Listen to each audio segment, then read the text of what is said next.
also going to give you some tips of advice that you can share with your classroom in regards to keeping good credit score.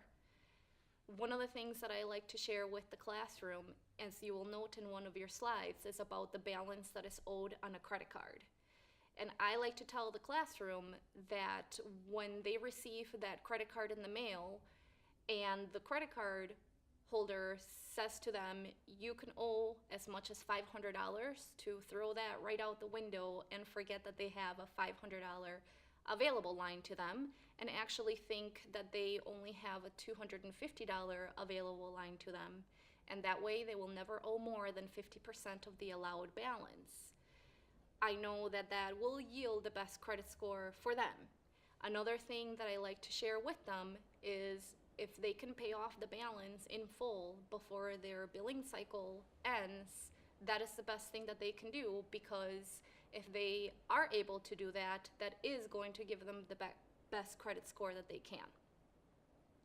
I also like to talk to them about collections, and in specific medical collections, because that is something that I see very often as a derogatory item on a credit report when I help my borrowers potentially qualify to purchase a mortgage. And the reason why I say medical collections in specific is because unfortunately we will all get them at one point or another.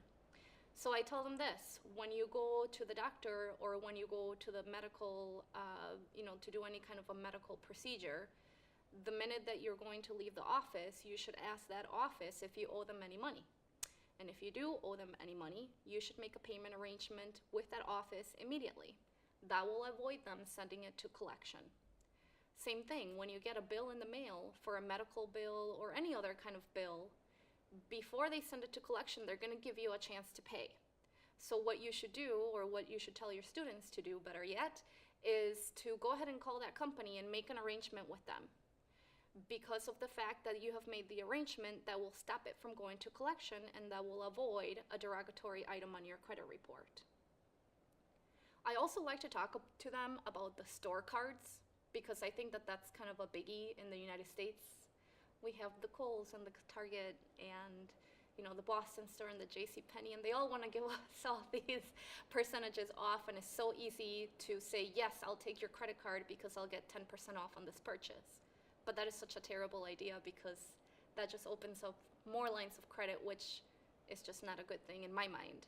So I do talk to them about that, because every time you go to check out at Target, they ask you if you want to apply for the card. And most people don't think that it's such a bad idea. Well, in my mind, it's more debt. So don't do it. If you're going to apply for a store card, make sure that it's one that is convenient and that you're going to use all the time, but don't apply for a store card just because you're going to get that 5% off on that $50 purchase. At the end of the day, it's not worth it.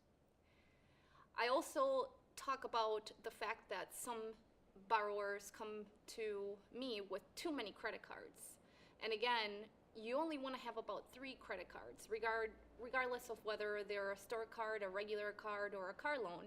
You only want to have about 3 trade lines on your credit report. Anything above that could be considered excessive.